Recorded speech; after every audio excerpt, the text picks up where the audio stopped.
ശുചിത്വം വളരെയധികം ശ്രദ്ധിക്കേണ്ടതുണ്ട്. ഒരു സമീപനമാണ് നമ്മുടെ മാടായിക്കാവിലുള്ളത് എന്ന് മാടായിപ്പാറ ആഗ്രഹിക്കുന്ന അല്ലെങ്കിൽ മാടായിപ്പാറ ആവശ്യപ്പെടുന്ന പൊതു ഇടങ്ങളിൽ സ്വീകരിക്കേണ്ടുന്ന മര്യാദകൾ പലപ്പോഴും സ്വാമി ആനന്ദതീർത്ഥരുടെ ജീവിതത്തിൽ നമ്മൾ കാണുന്നത്, വായിച്ചെടുക്കുന്നത് അദ്ദേഹത്തിൻ്റെ ജീവിതം വളരെ മനോഹരമായൊരു നോവലിൻ്റെ സുഗമമായ വായനയിലൂടെ നമ്മുടെ മുന്നിലെത്തിച്ചു തരുന്ന ഉണ്ണിമാധവ മാഷിൻ്റെ ഉണ്ണിയാട്ടൻ്റെ നോവൽ ചേയ, അതിന് പ്രഭാഷണം ആര് ഇപ്പോൾ സ്വാമി ആനന്ദതീർത്ഥരെ പറ്റിയും ഈ നോവലിനെ പറ്റിയും പരാമർശിച്ച് നമുക്ക് നല്ലൊരു ചുരുങ്ങിയ സമയം കൊണ്ട് എങ്ങനെ നമ്മുടെ ഒരു പ്രഭാഷണം നടത്തി തരുമെന്ന് ആലോചിച്ചപ്പോൾ എതിർദിശ ശ്രീ സുരേഷ് കുമാർ, അദ്ദേഹം എത്രയോ കാലമായിട്ട് എൻ്റെ ഒരു ജ്യേഷ്ഠ സഹോദരനെ പോലെ ഉള്ള ഒരാളാണ്.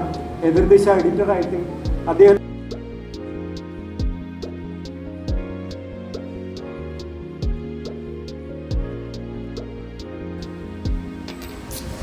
ചരിത്രം മറന്നു പോകരുതാത്ത എന്നല്ല പറയേണ്ടത്, ചരിത്രം കുറെ കൂടി വലിയ രൂപത്തിൽ പ്രകാശത്തിൽ നിർത്തേണ്ടുന്ന ഒരു സാന്നിധ്യത്തെക്കുറിച്ചാണ് നമ്മൾ പറയുന്നത്. ഞാൻ പയ്യന്നൂർ അമ്പലത്തിന് പടിഞ്ഞാറ് ജനിച്ചു വളർന്ന ഒരാളാണ്. ഇപ്പോഴും അവിടെ തന്നെയാണ് താമസിക്കുന്നത്. ഞങ്ങളുടെ അവിടെ ഞാൻ 5ാം തരം വരെ പഠിച്ചത് Payyanur south L P school എന്ന് പറയുന്ന മുച്ചിലോട്ട് സ്കൂളാണ്. അതിന് തൊട്ടൊരു മുച്ചിലോട്ടുണ്ട്. 5ാം ക്ലാസ് വരെ അവിടെ പഠിച്ചാൽ പിന്നെ ഞങ്ങളുടെ അമ്പലത്തിൻ്റെ അടുത്തുള്ള കുട്ടികൾ ചെയ്യുന്ന ഒരു രീതി, കണ്ടങ്ങാടി സ്കൂളുണ്ട്, UP സ്കൂളായിരുന്നു അന്ന്. പ്രീ ഡിഗ്രി വരെ ഞാൻ അവിടെ താമസിച്ച് പഠിച്ചിട്ടുണ്ട്. സാധാരണ SSC വരെ മാത്രമേ അനുവദിക്കാറുള്ളൂ. പക്ഷേ എന്നെ അവിടെ പ്രീ ഡിഗ്രി പഠിക്കാൻ അനുവദിച്ചു. അങ്ങനെ ഞാൻ പ്രീ ഡിഗ്രി പാസ്സായിട്ട് എനിക്ക് ജോലി കിട്ടി. ഞാൻ ഇന്ത്യയുടെ വിവിധ പ്രദേശങ്ങളിൽ ജോലി ചെയ്യാൻ ഭാഗ്യം കിട്ടിയിട്ടുണ്ട്.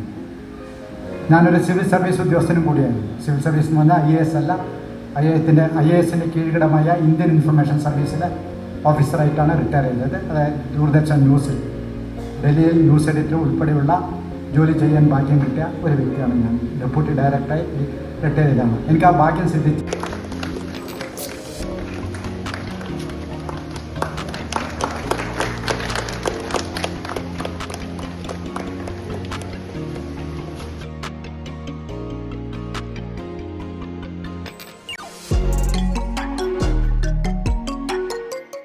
നമുക്ക് മനസ്സിലാവുന്ന രീതിയിൽ അല്ലെ അദ്ദേഹം എടുത്ത ഒരു എത്രത്തോളം നമ്മുടെ സമൂഹത്തിൽ പ്രവർത്തിച്ചിട്ടുണ്ട് എന്നത് മനസ്സിലാക്കി തരാനെടുത്ത സുരേഷ് എതിർദിശ അവർകളോടുള്ള നന്ദി വളരെ ആത്മാർത്ഥമായി എൻ്റെ പേരിലും നിങ്ങൾ ഓരോരുത്തരുടെ പേരിലും അറിയിക്കുകയാണ്.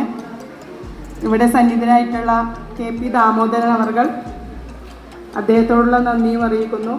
അതുപോലെ തന്നെ നമ്മുടെ ഈ പരിപാടിയുടെ മുഖ്യ അട്രാക്ഷൻ എന്ന് പറയുന്നത് നോവലിസ്റ്റ് തന്നെയാണ്. R. ഉണ്ണിമാധവൻ മാഷ്,